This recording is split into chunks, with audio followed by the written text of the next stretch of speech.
अपने गांव के इस प्रांगण में अपना कीमती समय निकालकर मुझे मेरी बात रखने का जो अवसर दिया है, उसके लिए आपका तहे दिल से धन्यवाद कर रहे हैं, शुक्रिया अदा कर रहे हैं। हम ही हैं प्रशांत किशोर और हम कोई नेता नहीं हैं, दल बनाए नहीं हैं, आपसे वोट मांगने नहीं आए। बिहार के साधारण परिवार के लड़के हैं।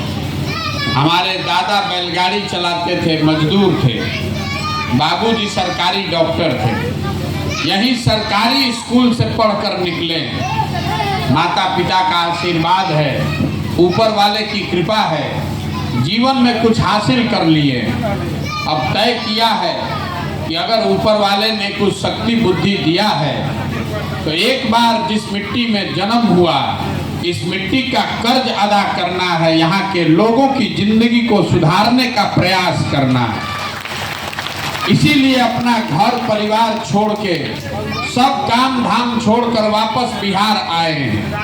पिछले 11 महीना से पैदल चल रहे हैं, आज आपके गांव में पहुंचे हैं।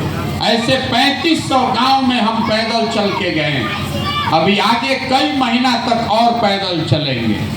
रास्ते में हम चल रहे हैं, लोगों की बदहाली परेशानी देख रहे हैं, सुन रहे हैं, किसी का मदद नहीं करते हैं। लोग आता है बदहाली में, बहुत परेशानी है लोगों को। लोग आते हैं कोई नाली गली का समस्या लेके, किसी को अनाज राशन नहीं मिल रहा है, कोई अपने बच्चे के इलाज के लिए, कोई परेशान है अपने बच्चे के पढ़ाई और रोजगार के लिए।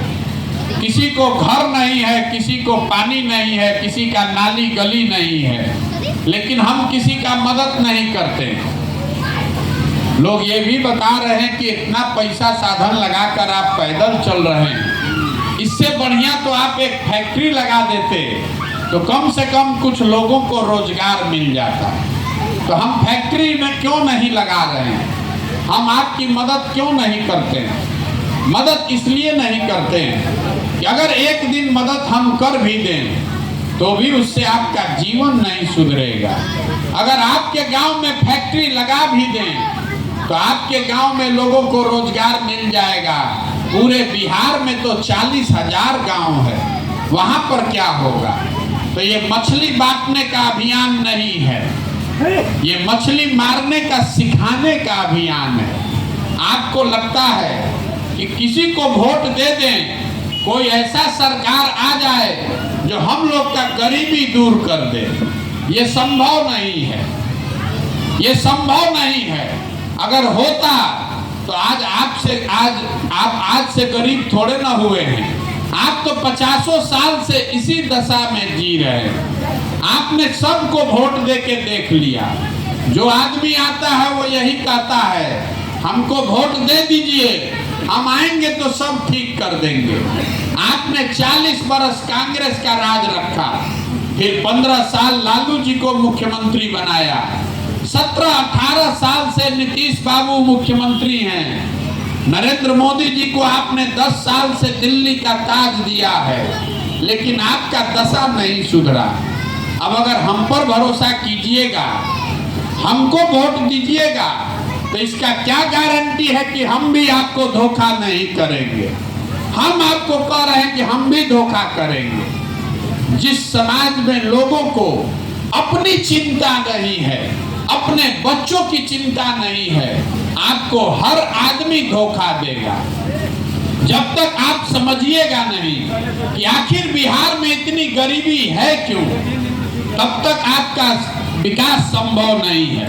आपको लगता है कि बिहार में नेता चोर है, बिहार में बहुत भ्रष्टाचार है।